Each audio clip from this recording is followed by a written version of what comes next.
Aku nggak akan tanggung jawab. Ika hamil, Bu.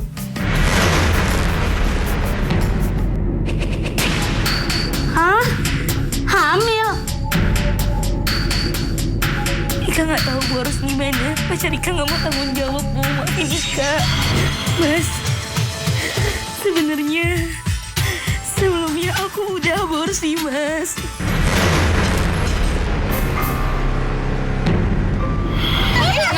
Anak saya. Jangan anak saya.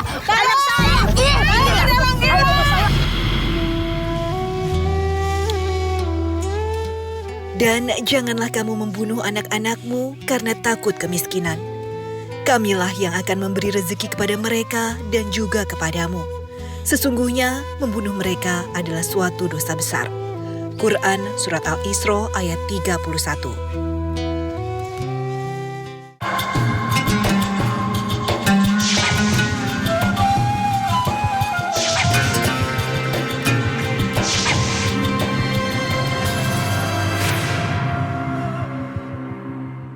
Assalamualaikum warahmatullahi wabarakatuh. Selamat pagi pemirsa Tawakal yang dirahmati Allah Subhanahu wa Ta'ala. Senang sekali rasanya saya Mario Wiris dan rekan saya Angel Elga kembali menjumpai Anda pada pagi hari ini. Dan seperti biasa di studio kita sudah ditemani oleh Bapak Ustadz Muhammad Ziyad. Mari kita sapa dulu. Assalamualaikum Pak Ustadz. Waalaikumsalam warahmatullahi wabarakatuh. Bagaimana kabarnya hari ini? Alhamdulillah sehat Mas Mario, dan kita semua sehat. Alhamdulillah. Pemirsa, di sini juga sudah hadir narasumber kita, sepasang suami istri yang namanya sudah kami samarkan menjadi Mbak Ika dan juga Mas siapa tadi, maaf? Pak Sabto. Pak Sabto ya, Assalamualaikum. Waalaikumsalam. Ya. Nah, langsung saja boleh kita dengarkan dan pemirsa juga pengen tahu selama ini apa yang terjadi dengan rumah tangganya Mbak Ika dan Pak Sabto gitu. Sebenarnya rumah tangga saya tuh akhir-akhir ini sering banget bertengkar, Mbak. Iya. Iya, masalahnya sih sebenarnya sepele, nggak jelas gitu. Cuma ujung-ujungnya selalu berantem dan... Kalau boleh tahu pernikahannya sudah berapa tahun ya? Saya sudah 5 tahun berumah Sudah tangga. 5 tahun. Apa yang memicu sehingga rumah tangga itu mulai tidak baik gitu? Iya, waktu itu karena saya divonis mandul sama dokter. Saya nggak bisa punya anak lagi, Mbak. Nah, Pak Sabto, pada saat pertama kali Pak Sabto mengetahui itu, apa di pikiran Pak Sabto gitu? Jujur ya Mbak Angel ya, Iya. saya itu sangat kecewa sama istri saya ini. Dia tuh nggak pernah jujur sama saya gitu. Maksudnya nggak tidak? terbuka, nggak bilang kalau... Iya, ya itulah Mbak. Saya tuh melakukan kebohongan yang besar sama suami saya.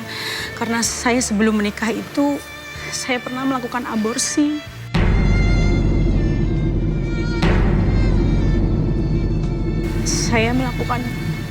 Saya terlanjur sama pacar saya yang dulu, Mbak. Kenapa sih? Saya ini suami kamu. Mas, coba tenang dulu. Buat apa bohong coba? Semua kebohongan itu pasti akan terungkap, akan kebuka semuanya. Memang saya salah memilih pasangan waktu itu. Saya terlanjur hamil di luar nikah. Iya. Dan saya sudah meminta pertanggungjawaban sama pacar saya, tapi pacar saya nggak mau. Iya. Iya. Dia malah mencaci maki saya.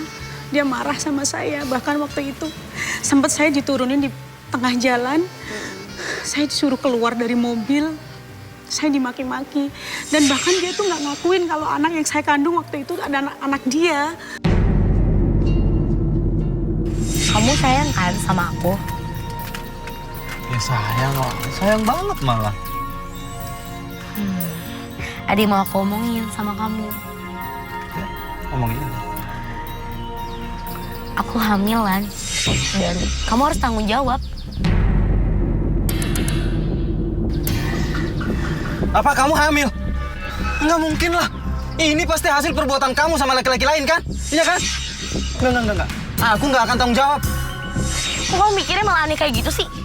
Ini beneran anak kamu, Lan. Ini anak kamu, dari daging kamu. Intinya kamu harus tanggung jawab. Kamu harus nikahin aku sekarang. Enggak. Gua nggak akan tanggung jawab. Dasar cewek murahan. Keluar lo dari sini, keluar. Keluar! Lan, ini anak kamu, Lan. Lan, Keluar lu, keluar! Keluar lu! Keluar! Gua mau lu keluar dari hidup gua sekarang juga. Dan kita putus.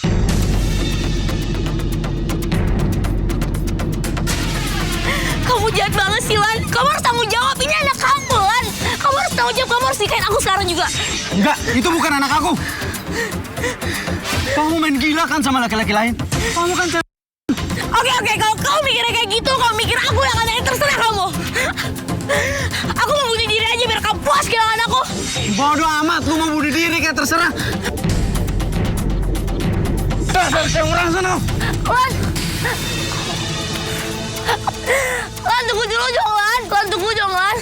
Lan, jangan tinggalin aku, Lan. Apa alasan Mbak Ika tidak cerita jujur kepada suami yang sekarang gitu? Saya waktu itu takut gagal lagi dalam menjalin hubungan dengan Mas Sabto dan takut kalau dia tidak jadi menikahi saya, makanya saya tidak cerita. Saya tidak tahu waktu itu kalau akan terjadi seperti ini. Saya pikir setelah habis aborsi saya juga akan bisa hamil lagi dan mempunyai keturunan dengan Mas Sabto, tapi akhirnya saya divonis saya mandul dan tidak punya anak. Waktu itu saya sempat seperti orang gila, Mbak, sikap saya stres. Iya. Saya tidak bisa cerita ke siapa-siapa, bahkan orang tua saya. Karena waktu itu kan orang tua saya sangat dihargai di kampung, jadi saya malu, Mbak. Saya nggak bisa mendam sendirian selama sebulan. Akhirnya saya cerita sama ibu saya, tapi ibu saya juga nggak menerima begitu saja. Dia marah banget sama saya, sampai saya dipukul sama sapu. Oh gitu, jadi udah cerita malah dikasarin ya gitu. Berarti orang tua tetap tidak setuju. Iya. Gitu. Tidak setuju dan menyuruh untuk menggugurkan kandungan saya waktu itu. Dan akhirnya Mbak Ika gugurkan. Iya.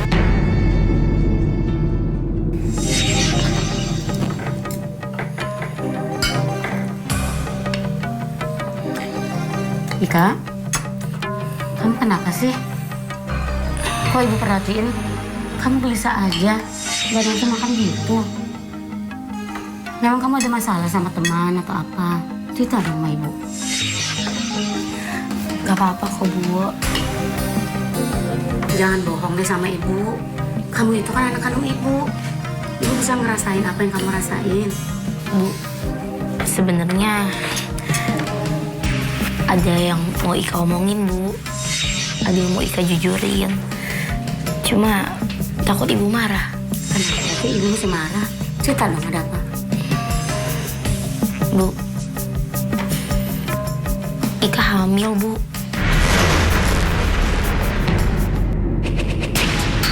Hah? Hamil? Ika nggak tahu Bu harus gimana. Pacar Ika nggak mau tanggung jawab, Bu. Maafin Ika. Sejak kapan kamu punya pacar? Ika nyesel, Bu. Ika nyesel. Ika nggak tahu harus ngapain, Bu. Jangan nggak tahu diri kamu ya. Kamu tahu? Ini keluarga kita keluarga terpandang tahu. Harusnya kamu bisa jaga diri kamu, kehormatan kamu, Ika. Ibu, maafin Ika, Bu. Maafin Ika. Ika nyesel, Bu. Ibu kecewa sama kamu. Ibu maafin Ika, Bu. Ibu maafin Ika. Maafin Ika, Bu. Maafin Ika. Ika nyesel, Bu. Ika nyesel. Maafin Ika, Bu. Ibu kecewa sama kamu, Ika. Pokoknya ibu mau kamu harus gugurin kandungan itu ya. Atau kamu pergi dari rumah ini. Dengar kamu. Ibu nggak mau punya cucu anak haram. Ibu maafin Ika, Bu.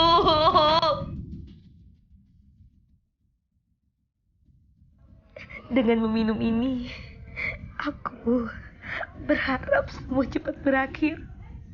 Aku lelah hidup penuh beban seperti ini terus.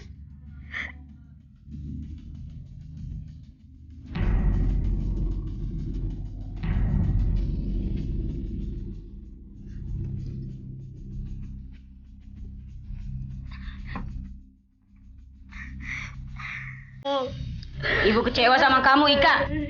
Pokoknya ibu mau kamu harus gugurin kandungan itu ya. Atau kamu pergi dari rumah ini. Dengar kamu. Ibu nggak mau punya cucu anak haram. Ibu, kami nikah, Bu.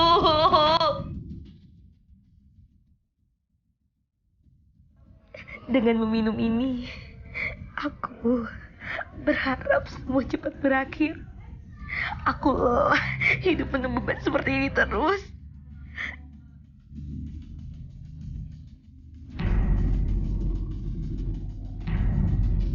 Remaja kita.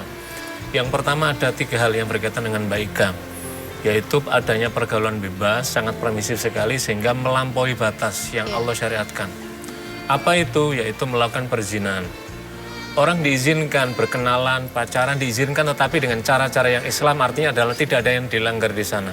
Tapi ketika sudah dilanggar, apa yang terjadi? Akhirnya kemudian terjadilah hamil di luar nikah. Dan ini adalah sesuatu perbuatan dosa besar. Dari mana dosanya? Karena melakukan perzinahan. Al-Quran secara tegas menjelaskan, wala taqrabuz zina innahu kana fahisha wa sa'a sabila. Jangan sekali-kali Anda mendekati perbuatan zina. Karena perbuatan zina itu adalah perbuatan yang keji, wa sa'a sabila, dan seburuk-buruk jalan. Artinya jalan yang terburuk maka Anda jangan. Karena ini adalah fahisha, perbuatan keji. Kalau ketika orang itu melakukan perzinahan, ada 2 konsekuensi besar. Yang pertama, dia telah kehilangan keimanan dia. Karena orang keimanan hilang, maka orang kemudian melakukan perzinahan. Yang kedua, Allah akan hinakan karena kehilangan martabat dirinya. Makanya akan disebut menjaga kehormatan. Ketika kehormatannya hilang, maka berarti hilang kehormatan itu. Akibatnya apa? Malu di hadapan masyarakat. Karena itulah kemudian akhirnya beban pada keluarganya. Kemudian keluarganya meminta melakukan pengguguran. Padahal pengguguran adalah perbuatan dosa. Karena apa? Dia telah membunuh. Al-Quran menjelaskan, wala taqtulu anfusakum. Jangan kau bunuh diri, berarti nggak boleh bunuh diri. Yang kedua adalah, wala taqtulu nafsalati haramallahu bil haq. Jangan kau membunuh jiwa yang tidak dibetulkan caranya. Itu ada melakukan seperti itu. Itu adalah berkaitan yang pertama, dosa yang terkait dengan baika. Kemudian yang kedua, yang pertama dosa berzina, yang kedua adalah dosa melakukan aborsi. Dosa yang ketiga apa? Melakukan pembohongan. Pembohongan kepada siapa? Kepada calon suaminya yang sekarang telah menjadi suaminya. Ya pembohongannya apa? Karena ini menyangkut hal penting. Makanya kan Nabi SAW kan mengajarkan, ketika Anda mau menikahi orang, maka lihatlah. Lihat itu dalam konteks apa? Melihat bagaimana dia, siapa dia, berarti menyangkut keturunan siapa, dari siapa, kemudian bagaimana agama. Agama itu adalah untuk melihat kualitas perilaku dan akhlak dia. Kalau agamanya baik, pasti dia akan melakukan yang tadi terjadi. Lah, persoalannya kan begini. Ada orang yang kemudian malu menyembunyikan diri, takut kegagalan terulang. Padahal ini menjadi penting pintu awal berumah tangga itu. Kenapa? Menyangkut kerelaan seorang suami. Mohon maaf kalau misalkan Pak Sabto di awal kemudian suaminya menceritakan baika, Mas Sabto, kami pernah mengalami masa hitam. Waktu itu saya nggak ada bimbingan agama, saya terjebur dalam pergaulan, maka saya ingin bertobat, bimbinglah saya. Kalau Anda menerima dengan segala keadaan saya seperti ini, saya dengan senang hati. Tapi kalau Anda tidak menerima, sudah. Lantas kemudian Mas Sabto menyatakan, saya akan terima, saya ingin membimbing Anda. Kalau Anda ingin bertaubat, maka ikutlah jalan. Tapi kan nggak disampaikan. Tahu-tahu kemudian di tengah perjalanan, inilah yang sering kali memicu konflik, memicu ketegangan. Ada ketidakrelaan dari pihak laki-laki dan juga mungkin dari pihak perempuan dalam konteks ini. Dan inilah yang kemudian sekarang sedang terjadi. Jadi makanya orang mesti, kata Nabi, alaikum bisiddiqi, hendaklah kamu sekalian itu berlaku jujur. Kejujuran itulah fa'inna sidqa yahdi ilal bir, karena kejujuranmu akan mengantarkan kepada kebaikan. Fa'inal birra yahdi ilal jannah, kebaikanmu akan mengantarkan pada jalan ke surganya Allah. Ini adalah tidak terjadi dalam konteks itu. Nah, Pak Sabto itu, kok Pak Sabto bisa akhirnya mengetahui kalau istri dulu pernah menggugurkan itu, bagaimana Pak Sabto ceritanya? Kalau boleh bercerita kepada kami. Ya, yang namanya bangke Mas, kalau ditutupi pasti akan terbongkar juga, kecium juga gitu loh baunya. Jadi ya saya dengar dari keluarganya dia, dari sepupunya dia lah gitu, kalau beliau ini, dan benar-benar saya shock banget. Saya sangat shock Pak, betul, Mbak Angel. Aduh, harus gimana nih masa saya ceraikan beliau, sementara saya sangat mencintai dia kan. Ya sudahlah, gimana lagi gitu, sudah terlanjur Mas Sabto semuanya. menjalankan semuanya ya. Ya, saya berusaha ikhlas walaupun saya nyesek saya. Ada sesuatu yang tidak bisa diterima juga oleh Pak Sabto ya. Nah, apalagi gara-gara ini, dia kan nggak bisa punya keturunan dari saya, itu yang membuat saya. Pak Sabto, sebentar ya, saya tanya dulu ke Pak Ustadz. Pak Ustadz, ini dengan kondisi seperti ini, Pak Sabto masih mencintai istri, tapi sementara ada hati yang di dalamnya itu belum bisa menerima. Dalam ukuran pandangan Islam itu menjalankan rumah tangga yang seperti Pak Sabto alami ini, itu bagaimana Pak Ustadz? Yang pertama saya bisa memahami perasaannya Mas Sabto. Bagaimanapun ada kecewaan dan duka yang luar biasa. Karena kan biasa seorang suami kan ingin mendapatkan kehadiran sebagai seorang istri itu yang lengkap dalam makna ya tadi yang kita jelaskan di awal. Tapi kan fakta di lapangan kan terjadi berbeda. Yang kedua, Mas Sabto ini ada dilema berat. Dilema yang pertama, dia mencintai istrinya. Tetapi yang kedua, akalnya, nalarnya tidak menerima dengan fakta yang dari ceritakan. Kan begitu kan? Ini kan perang ini batin ini. Maka dalam kondisi macam ini kan Nabi kan selalu memberikan bimbingan. Apa istikharah? Istikharahnya apa? Ya Allah, kalau ini jalan kebaikan.